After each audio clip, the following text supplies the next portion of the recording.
This is Feminist Wellness, and I'm your host, nurse practitioner, functional medicine expert, and life coach, Victoria Albina.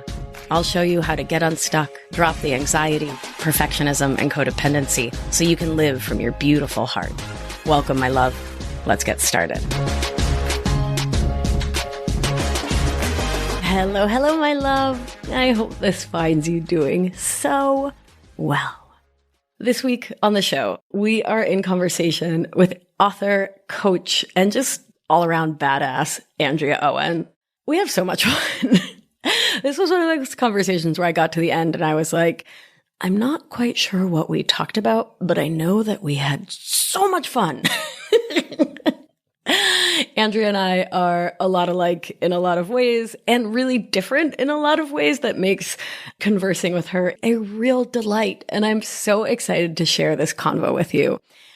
Give the show a listen. If you enjoy it, I would super appreciate it if you could hop on over, like the perfect little bunny you are, to wherever you get your podcasts and leave a 5-star rating and a wee written review. It can really be, this show is awesome. Like the content matters less than the actual doing of it. So if you could rate and review the show, that would be wherever you get your podcast. That would be super duper dope. It helps people to find the show. And this is my way of giving back. It's a free resource that I share with the world. And the more ratings and reviews the show has, the more the world finds it. So I'd love your help. Thank you. Thank you in advance, you tender ravioli, you, my perfect sweet pea. All right. Without further ado, Andrea Owen.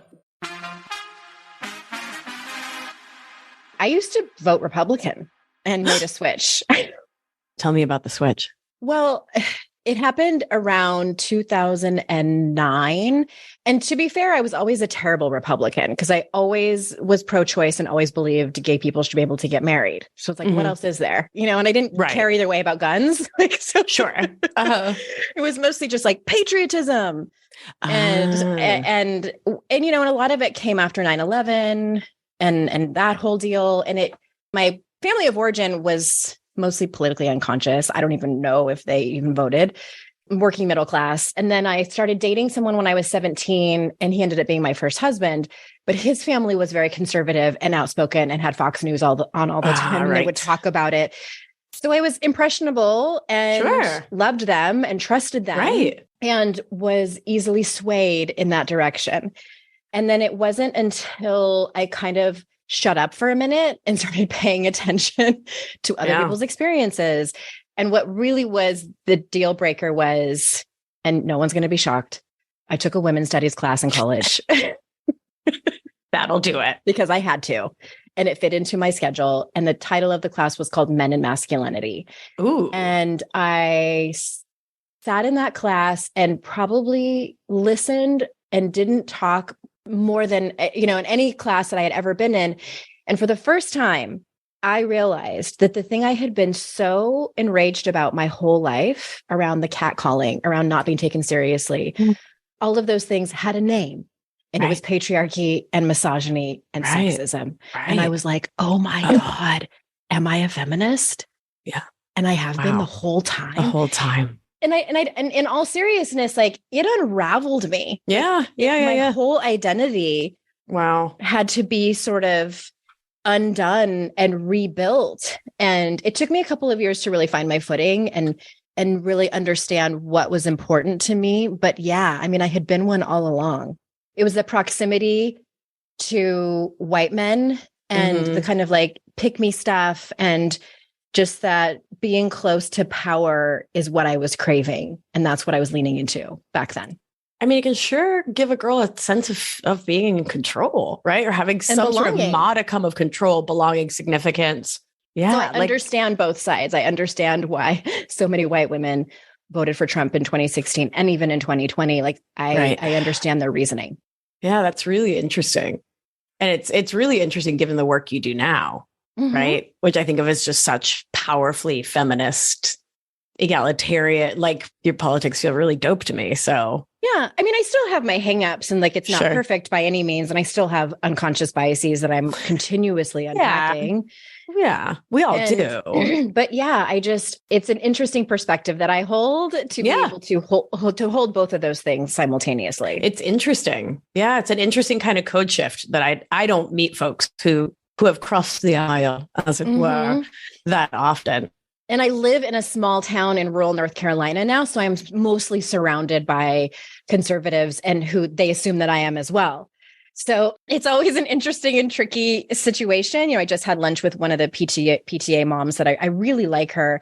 And we were having lunch on my birthday. And then she started saying like how she might want to move back to the West Coast because we're both from the West Coast. She's like, but I can't stand what Gavin Newsom is doing in California. And I said, well, actually, I'm a Democrat. In her face.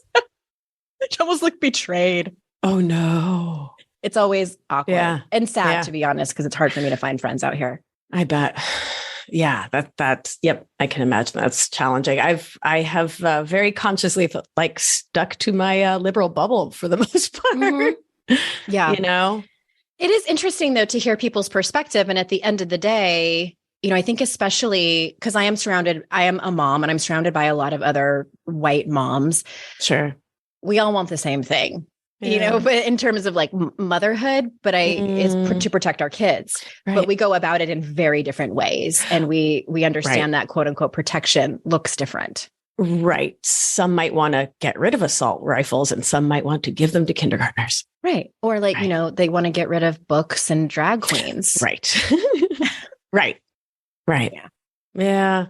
But it is interesting, right? That it points back to that question of belonging and safety. Always. It's just, it's what a mammal wants, right? What a mammal wants. What a mammal wants, what a mammal needs. Exactly. Everyone, our age group is now singing along with us. What a mammal wants, what a mammal needs.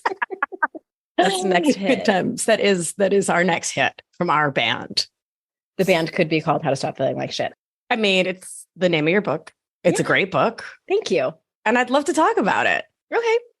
So why did you write it? Tell me about that process. I like to always start this conversation by saying the title is tongue in cheek, but it is directly related to the reason that I wrote it. Right. It is not for people who are truly, truly feeling like shit, chronic depression and things like that. Right. If that is you, my heart goes out to you, and you probably know already, but seeking professional help is the way to go.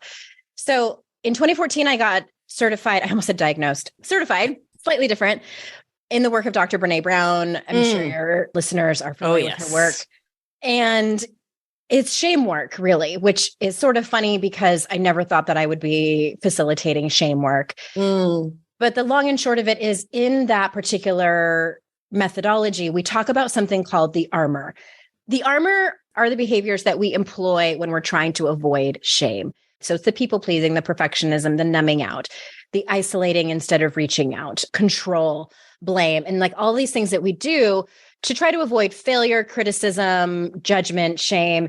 And in the methodology, Brene talks about just a handful of the behaviors. And she says, there are more behaviors and you all can talk about those in your groups. And I was like, I'm going to write a whole book about it because I know a bunch watching, paying attention to my community over the years. And I came up with 14 of them. And I want to emphasize that these behaviors work until they don't. Exactly. Yeah. Perfectionism and control and overachieving. They're amazing. To graduate with honors from college. Absolutely. They work and then they're exhausting. And you get to a point where you realize like it really truly isn't your authentic self. And these are not great ways to cope. And then that's when it starts to feel like shit. Absolutely. Hence the title of the book. And I love that you make that point. So many of the people I work with feel so poorly about themselves. And they feel so bad when they're like, oh man, I did the perfectionist thing, right? My dad called and I people pleased him again, or I fawned again, or I whatever. And I'm like, it's because it's a survival skill. Sure. Right? Like if you were dropped into water, you'd start treading, right? Like you'd start swimming, you'd head up. Yeah.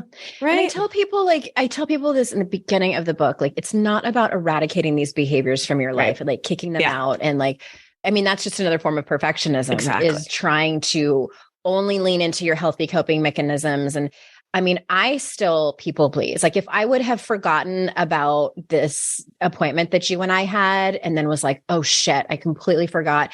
I might have, gone overboard to try to be perceived by you as professional and efficient and not a flake and all these things. So we still do them. Like it's a matter of just noticing when you're doing them, right, and trying your best to lean into self-compassion instead of beating yourself up, and also talking about it out loud instead of holding it all in. For sure. And I think, so that points to intentionality, right? 100%. Yeah.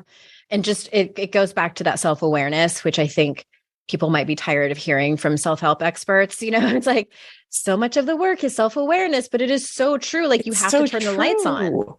Right. Yeah. People want the magic bullet, right? They want the magic pill. They want to know. So I got an email this morning that was like, hi, I have chronic depression. Will breath work like fix it? And I'm like, number one, no, my beautiful, perfect love, my darling angel. No, it can be part of the solution, right? But looking for any one thing to like save us from knowing ourselves, that's the slippery road, right? The slippery slope. I'm very bad at euphemisms in English because I didn't really grow up with the American sayings. So slippery road doesn't make any sense, but I said it out loud. I'm a big advocate of mixing metaphors. So okay, do great. What you want. Thank you. I love like 14 metaphors all at once, which is very Argentine of me, and a very chaotic, circuitous path to making the point I could have made in like 3 words. So that's okay. We're here for it. Thanks. Thank you. I really appreciate it. I feel seen. I feel heard.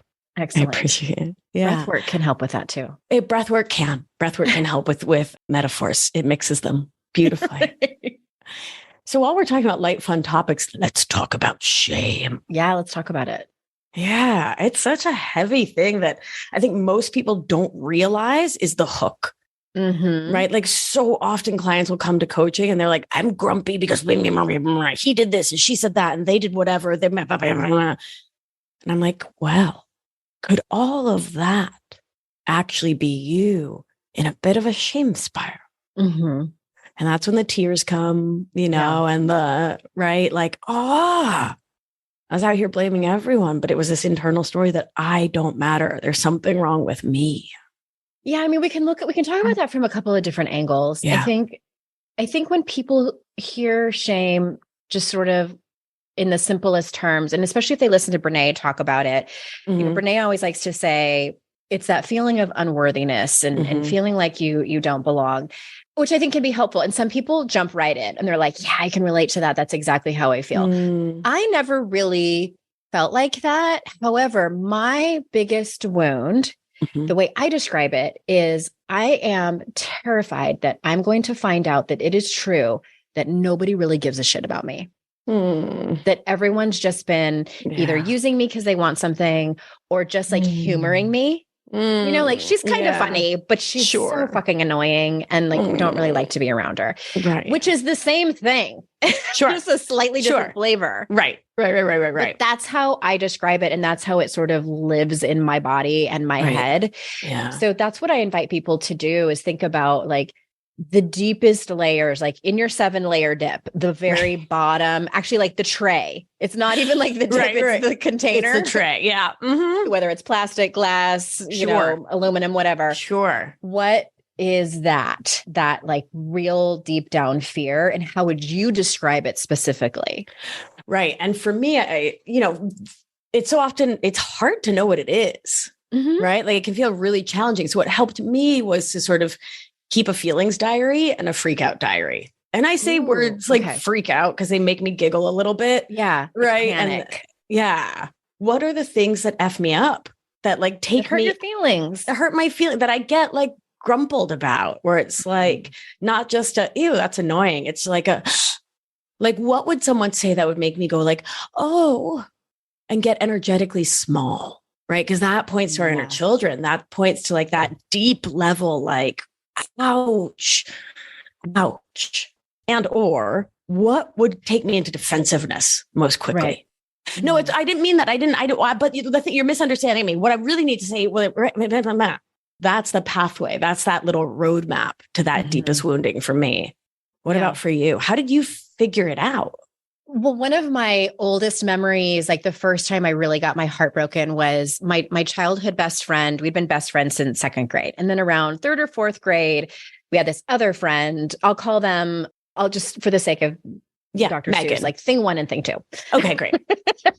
Okay. Thing one was my first friend. Okay. And then the three of us, me, thing one and thing two, we were like this trio. And we did things like we would paint shirts and said like best friend 1, 2, and 3. And we'd wear them to school and be happy and have like matching scrunchies and Esprit bags and things like that. Mm-hmm. And then I think it was around fourth or fifth grade. And we were in Girl Scouts together, and we always went to all these trips. And especially as summertime, it was Girl Scout camp. Like it was the most fun, and it was like sleepaway camp. Right. And so it was summertime, and I don't remember the actual like logistics of how it worked out, but I had probably asked my mom, like, when are we going this year? And then I have found out that the two of them, thing one and thing two, had planned camp together without me and went on like canoe camp. Oh. And I remember distinctly thinking, even to the detail of, they looked at the catalog together and like picked and planned. Who knows if that was really true, unless their moms picked it. Right. But I was so devastated. And it's funny. I circled back. I mean, that was 40 years ago. Right. Almost 40 years ago. And I still remember.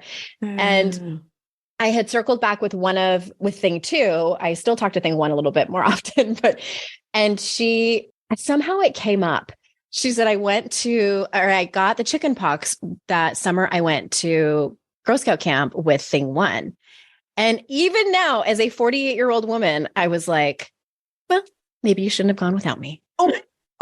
I didn't say that. That'll show you. I didn't not say to be like loud, karma's a bitch, but it's those, and I tell that story because like it's those moments that live with us forever for decades. Right. It was a shaming memory for me, and neither of these girls purposely shamed me or set out to do it, but it was that feeling of being left out. And what I help women do is walk through that, because we are still going to experience it. It's not about avoiding those situations. No. I want to know, how do you cope in those moments? And is it healthy for you? Right. Is it pointing you in the direction that you actually want to be proud of yourself? And if not, let's look at different ways of coping. Yeah. And there's science to back up the better ways of coping. Yeah. And I appreciate you pointing us back to the inner child work, because it's just endlessly useful to just look at where the littles of us have a hurts, because it impacts the narrative of who we are so much. And that narrative is part and parcel of our nervous system reaction to life as grown-ass women, right? Mm-hmm. Yeah. And I love that you talk about inner child stuff. And one of the things that's been so impactful for me, and I want to say this out loud in hopes that it touches some of your listeners, is when I hear people talk about inner child stuff, I have that one memory with my friends, and at the end of the day, I was incredibly lucky that I had two great parents at home that loved me to pieces. And I don't have very many painful childhood memories where I think it would be advantageous. I mean, a couple here and there, but my stuff was the teenage years. Yeah. And when I heard on social media someone talking about inner teen work, like I had a visceral reaction. Yeah. And my teenage self was like,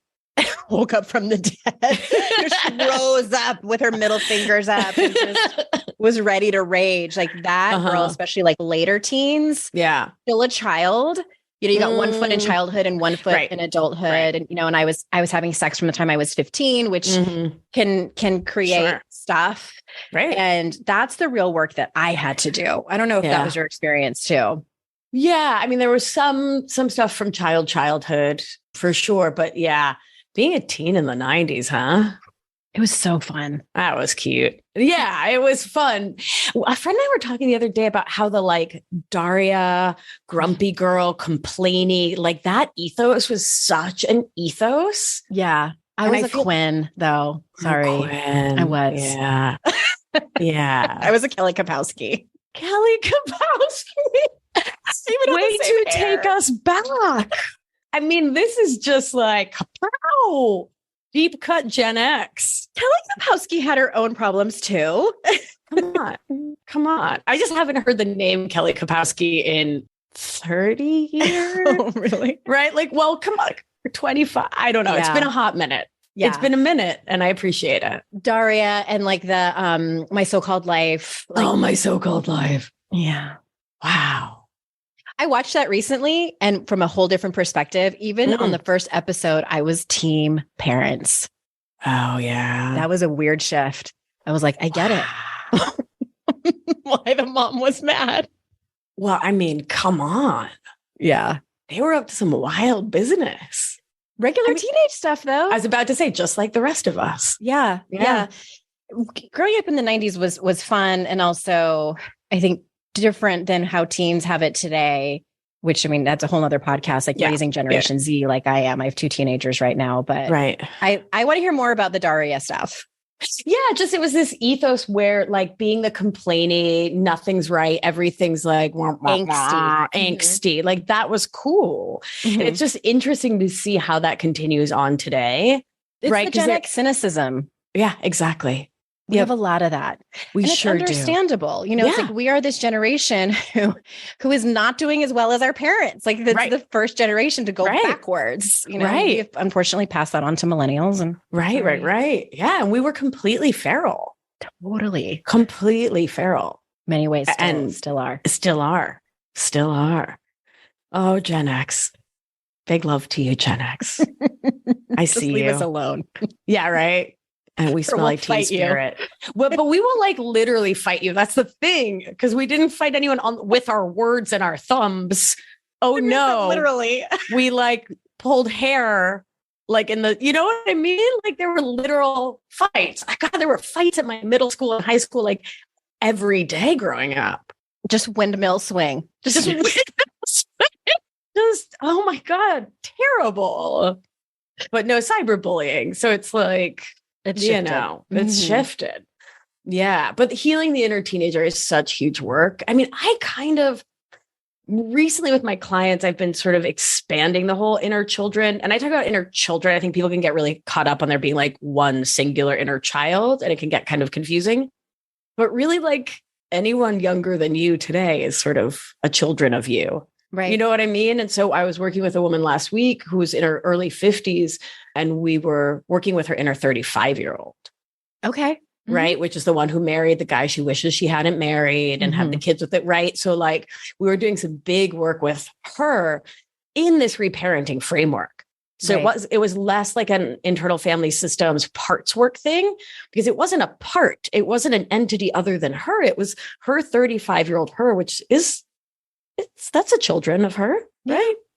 It's all important. And it's like, and I wanted to kind of dip our toes in this because I think when we hear the term inner child work, we think like, 12 or 13 and under. And there's like so many different stages of your life that I think would be helpful even to look back on and help self-compassion for, because I know like in my healing journey, what's been incredibly rewarding and help me move forward is forgiving myself. And if I can't get to a place of quote unquote forgiveness, at the very least, having self-compassion for that part of me that was just trying to get her needs met and behaved in a reckless manner and just was not my best self and knew better and chose not to do better. And I think that can get a little wonky too, because we love that Maya Angelou quote, like when we know better, we do better. And I'm like, I didn't. I chose the wrong path sometimes when I was in a terrible place. And but that's when I would come in and say, I think it was a part of you that chose the path. And that, you know what I mean? And that your wisest self was perhaps, maybe let me pull back and not talk for you. That's not feminist. For moi. Right? Like there was a part of me that needed that reenactment, needed to work that out in my nervous system, needed to like do the dumb thing that I knew was totally dumb. Like we did such dumb stuff in high school, right? Yeah. Whew. Wow. And we all did dumb stuff. I'm just like, now my brain's last like week. The timeline of dumb, but just really having, like you said, compassion for that part, and that our wisest self perhaps was stepping back to let us figure it out. Yeah. Right. And I also think that, this being a feminist podcast, we also need to sometimes reach into the pockets of the culture that raised us. Absolutely. I've just been right now unpacking. I mean, I haven't announced this to my audience yet, but I'll just say it here. I just left my second marriage. Okay. And I am like in this place of like drawing a line in the sand. Like, I am not here to be domesticated anymore. I am a retired wife. I got so good at it, where my partners were the one who had the most advantage. And I don't want to be domesticated anymore. And this whole journey of non-monogamy has been wild and fun. But what I'm unpacking specifically is this need to be, and sometimes it's a desperate need to be picked. Because my whole life, I have been looking for the quote unquote, the one, right, to turn towards me and pick me and say, you are worthy of me committing to and marrying and giving you my seed to raise my children. It's like this whole kind of like patriarchal and me just like being, oh, I'm so thankful, you know, and, you know, I stayed in a relationship for a long time in my 20s because not so much I was afraid of getting back out there and dating, but it was just this whole understanding, and this was largely unconscious, this understanding of I need to go out there and get picked again, and the performing and the proving and the pleasing and the perfecting that goes with that. Yeah. That whole thing I've been writing a lot about just personally and forgiving myself and having loads of compassion for that girl that did that tap dance for so long, sweated her ass off. Sure. And it wasn't my fault. It was largely this like choice that I made because it was for survival. Right. Right. And I think, you know, I've been writing a lot too about this trope of self-forgiveness. It's really shaping up that I don't like it.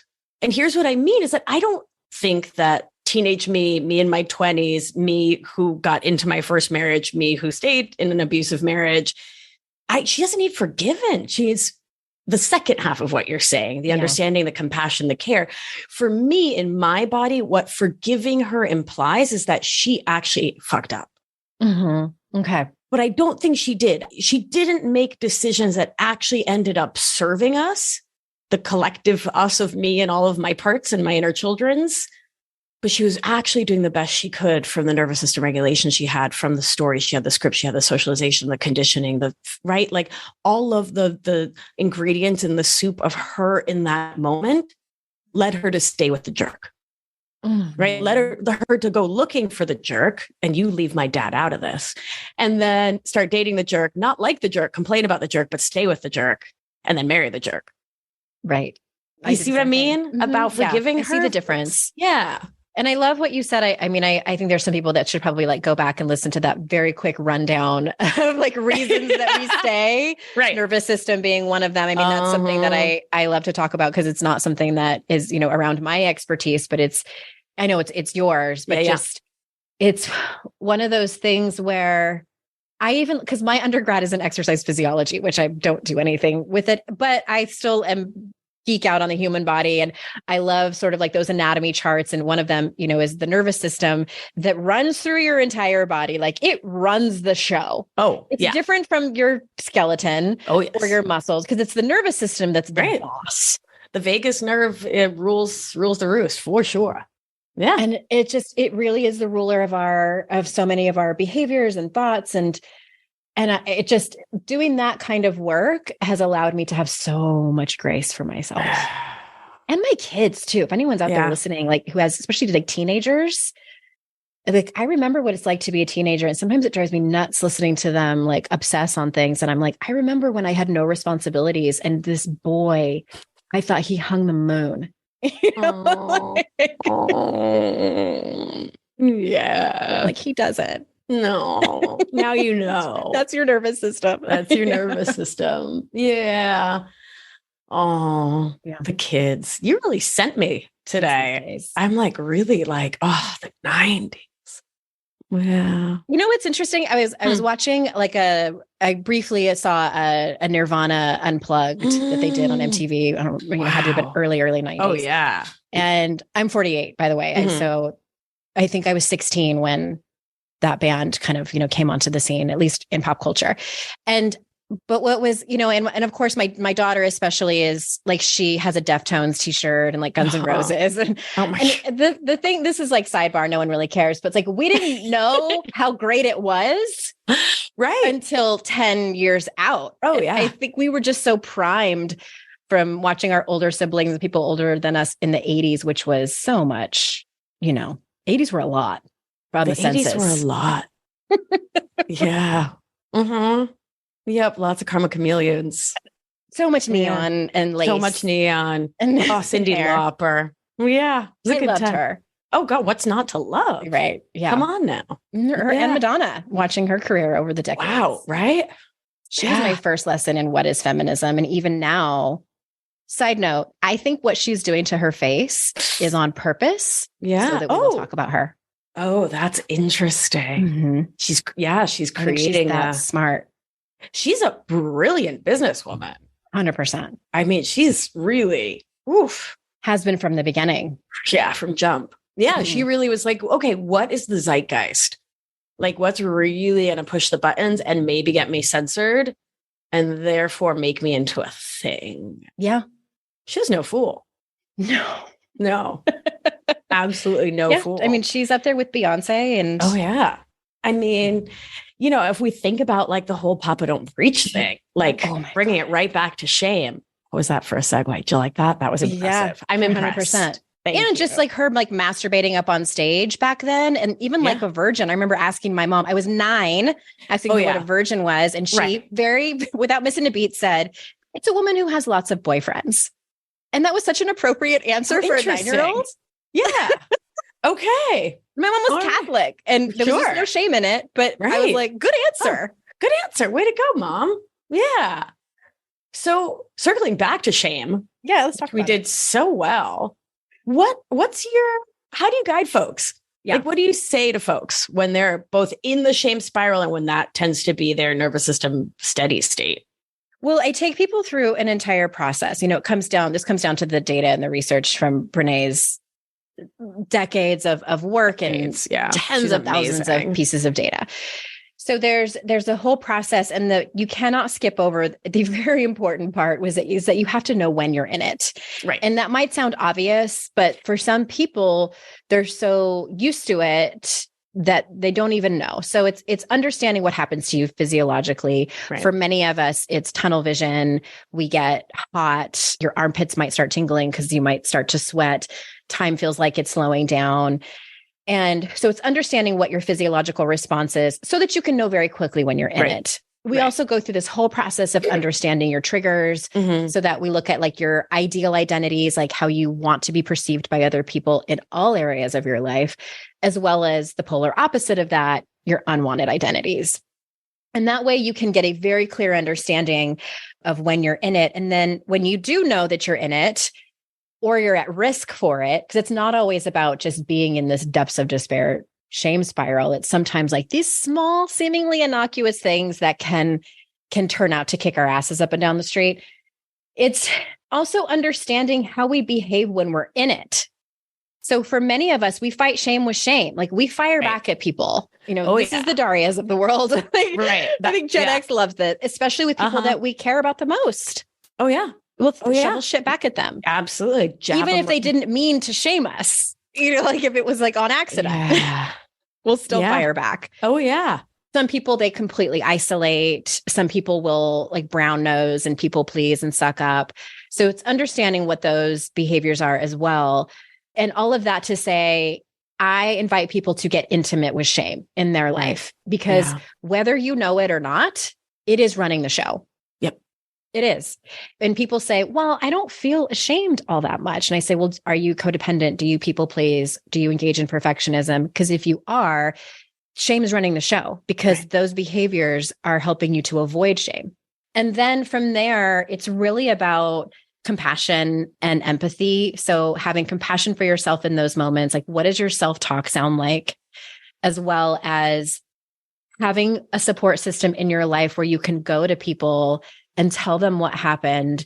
And hopefully, and this might take a while and is, around trust building and sometimes having contextual conversations about what empathy looks like for the both of you. Right. Is hopefully being met with love and empathy, exactly how you like to be supported. And that might look different with different people or different situations, but That's kind of the long and short of it and how that whole process works. And I just condensed it down in less than 5 minutes. Right. What is a 12 module Right. methodology? But yeah, that's the bite size. It's an amazing process. It really is life-changing. I'm just ending right now with an online program of, I think there's 7 women in the program, and we're at the very end. And I always tell them, I'm like, this is not like beginner work. This is, PhD level personal development. And one of them said at the very end, she goes, this is very unsexy. I'm like, it's not glamorous. It's not glamorous, right? Because you got to get into the deep dark of it. Right. And really take a look at right. Because it's the deeper the wounding, the more the claws come out. Yeah. And the more we act out of our integrity, right? We're not in our dignity. We're not embodied. We're just lashing out or shutting down. Right. And it's not cute. It's not sexy. It feels like shit. It feels like shit. Sometimes it feels good in the moment. I do want to make that distinction, is that sometimes it feels good in the moment because it is a defense mechanism and it's what we are used the behavior. To. Absolutely. Yeah. Well, it gives you a little dopamine blast. Sure. Mm-hmm. Yeah, absolutely gives you dopamine, probably some endorphins too, if there's a lot of fast movement. And like that little quick burst of adrenaline as you go into sympathetic activation of like, why did you say that? Whatever. That doesn't not feel good when it's that first little zip, right? If you're used to it, particularly if getting that zap of adrenaline in your belly is coded as like doing something good for yourself, right? And I think this is a whole other podcast. Come back, we'll do. I will. Like the trope of like standing up for myself. Oh yeah, that's a whole other conversation. Yeah, okay. Let's pin that, but please subscribe and follow so you don't miss that conversation. As a powerful woman that's typically not afraid to speak my mind, I've learned those lessons the hard way and had to make a lot of amends. Clean up some messes. We'll talk about that. Yeah. That whole trope of, okay. But it does feel good. It feels good for a second until you are chagrined by your own jerk-facedness. Yeah. I'm shaking my head over here. Oh, yeah. I think everyone can feel it. They don't even need to see it. They can just feel that like, oh, geez. That sinking in your stomach, like when the words fly out of your mouth and you've like made fun of someone's hairline and it felt good for like a second. And then you're like, that was cruel. That's not who I actually am. That's the cruelty. Yeah. For me, there was so much of like, because I was the funny girl too. That was my main buffer. That was my main like way to not have the actual light of anyone looking actually at me. They would only look at the joker. It took some time in my 20s and early 30s to figure out how to not use that. Like I didn't realize I was hurting people. That's where I'm going. I was making jokes to like deflect and buffer and not have anyone look at me, but would hurt people's feelings. Oh, gotcha. When it went a little bit too far. Yeah. Because I didn't know what the line was because my nervous system was so intensely inward looking to like try to protect me. Yeah. That I wasn't reading the room. I was just in that neuroprotective, funny. And I wouldn't see people's faces start to fall and people start to get squirmy and people start to like, hey, ouch. Yeah. That one stung. Well, and I'm glad you brought that up because I think that whether someone's listening to this and they are the funny one who deflects with humor like you and I, or they are the person who kind of puts on that like tough person facade, or they are sort of the quiet one who just like sits back and waits for something to happen. Remember, I hired a new therapist in 2020 because I went into a downward spiral. And in maybe our 3rd or 4th session, she said, "Are you always this entertaining when you talk to your therapists?" And I immediately said, well, yeah, because if I wasn't, you might actually, and I'm talking about my problems and like the most vulnerable parts of me, if I don't also add in humor to the mix, you might see me actually for exactly who I am and completely naked and raw. And I am worried that you might not like me, that you see that. It was this primal fear. And I'm using that word very intentionally. Oh, yeah. Of having someone not like me because, and it wasn't just a fear that I made up out of nowhere. Like I have evidence of that. I have evidence that, of letting my guard down and being broken up with or, my dad, my older brother, like people in my life, especially men who say like, no, thanks. I don't like that part of you. Yeah. So we develop these stories and then behaviors and do the dance. To try to protect that little tenderoni deep inside. I prefer beefaroni to tenderoni. Did you ever eat that, Chef Boyardee? No, I did not. We were the foreigners. My mom was like, that's right. I don't, what is this American food? Like, no. I loved it as a kid. And then when my kids were little, I remember being excited to get it for them and then eat it again. And my palate has definitely changed. Right. It has evolved. It has evolved. It was so disappointing. Yeah. Yeah. Goldfish crackers are still good though. I haven't tried that in a hot minute. Okay. So yeah. I'll bring some when we finally meet. Okay, great. Yeah. Let's have an in-person hangout that's mostly all about eating grilled fish crackers. Okay. Like the Parmesan. Yeah. I usually close Slack before I do these calls and I just flaked it. And so someone anchored in my 6-month program just posted in the Want Coaching channel. It just popped up. She writes, if I am better, will they like me more? If I'm better, will I like me more? That's the question. That's what it boils down to. I just think it's interesting as we're talking about effectively this. Yeah. And what I would immediately respond, like how I want to respond as a coach. Like I want someone to, and this can be like a writing prompt of what does better mean to you? It's so subjective. And I'm sure they definitely have some ideas that are probably unconscious in their mind of what better means to them. So that's what I would invite someone to explore who resonates with that. I love that. And who gets to define your growth and your bettering? Whose opinion is the most important to you that would make you want to write that? Yeah. Whose story is it? And who taught you about what good, better, best is growing up? Whose rubric to start with? Yeah. And then what influence does the patriarchy have in there? White settler colonialism, capitalism, right? Not always capitalism's fault. Man, it's all, when in doubt, capitalism. Yeah. What are you going to do? Just keep doing what we do. Right. Fight in the good jokes. Fight. That should solve it. I think that'll really. That's the bottom line of this entire episode. And thanks for listening. And keep making jokes. Bits. Yep. Exactly. Yeah. We give good bit. We do serve up some fierce bit. It's true. My partner's a Sag. I'm a Leo. And so we always say, oh dear. No, it's fun. It's I'm fun. an Aries. Right. We talked about this last time when I was on your show. Right. So the three of us are the trifecta, right? Watch out now. Luckily, she and I both have Taurus placements. Do you know your big three? Yes, they are. Oh no. Aries. It's not too bad. Aries, Libra, and Gemini. Okay. The Gemini. Okay. But the Libra. I know. It's my sister. It's my sister's sign. Wow. Yeah. Oh, right. Cross. I was sitting here going, don't say Scorpio. I hope she doesn't have Scorpio in there. Just for your own sanity. Right. And definitely not any Cancer or Pisces. Yeah. That would be intense. Yeah. I'm Leo, Sag, Taurus. Okay. So it's good balance. It's a good balance. But we're never not hams around here. There's there's a constant show. Like someone.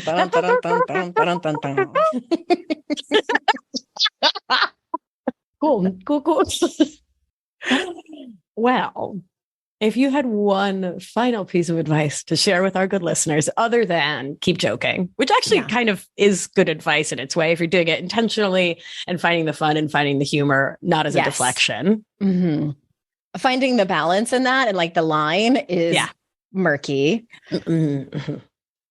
I want to circle back to one thing with a caveat, and we talked about the self-awareness piece. I also think that can go sideways when we spend so much time in sort of like over-identifying and, is this hang up that I have, is it complex PTSD, or is it my ADHD? Do I have autism? Am I gay? It's like we can go down this path, which I say all of that from experience of my own thoughts. We can go down this path of wanting to label and pathologize ourselves. And that moves us away from actually doing the work, whether it's shadow work, whether it's shame work, family systems or whatever it is. So just be wary of that. Right. Like at the end of the day, does it really matter? Sure. If you need services and medication and things like that, it does. Yeah. But where are you using that as a way to not do the work? Yeah. Yeah. Is it bringing you towards more compassionate self-responsibility or more self-blame that in its way lets you off the hook? Right. Exactly. Yeah. I'll pull that one sometimes. I'm like, oh, ADHD. Sorry, I forgot. But it's like, you have 17 systems. Right. And y'all, I'm not pointing at anyone else. Mama's pointing directly at herself. Yeah. Right. And maybe not. Like, doesn't matter at the end of the day. Sometimes it does and sometimes it doesn't. Right. Yeah, for sure. For sure. I have one final question before you tell the good people where to find you. Okay. How'd you get so dope? That I have to, lots of cocaine. Okay, great. Sure. For one. Sure. Yeah. Which I don't do anymore. Okay, great. It was fun while it lasted. Right. No, and I don't recommend. I'm not I don't say perhaps to drugs. Like no, don't say perhaps. It's actually, I have to give a shout out, and they do not sponsor me or anything. There's a woman who does custom, like really beautiful plates that look like china. And it's called, she's called the Rebel Crafter. And on one of her plates, she has printed, say perhaps to drugs. And it makes me laugh every time I see it. There's also one that says there's some whores in this house. And I'm like, I have to get this. This is amazing. Wow. Anyway, genetics. My mom. Genetics. Yeah. I just come from a line of powerful, fierce women who also have just incredible sense of humor. So I love that. I thank them. Mm-hmm. Shake what your mama gave you. Yeah. Particularly when it's jokes. I don't fight the gift. That is my own quote. I fought the gift and the gift won. So here we are. Quippy. You and me are quippy. We need to do a Daria Quinn skit and it's all over. We're going to destroy the internet. We're going to put it on YouTube. YouTube's going to break. Excuse me, who broke the internet? It was Andrea and Victoria. Just like that. Because we have to do it in that like not MTV cartoon character voice. Not always my voice like this, like Quinn's was. Wow, you are frighteningly good at that. I think that was her voice. I'll have to go think so. I'll do some research and go mess. Okay. Yeah. We'll come back together on that. Okay. Stay tuned. Where can these good humans find you? Well, I have a podcast called Make Some Noise, which you have been a guest on. It was a delight. It was a delight. I'm on all social platforms. Hey, Andrea Owen. Hey. Mm-hmm. Perfect. That's it. And my website. That's it. And your website. Mm-hmm. Cool. Thank you for being wonderful. Thank you for being here. Thank you for being you and letting me have so much fun with you. It was so much fun. We'll do it again. 100%.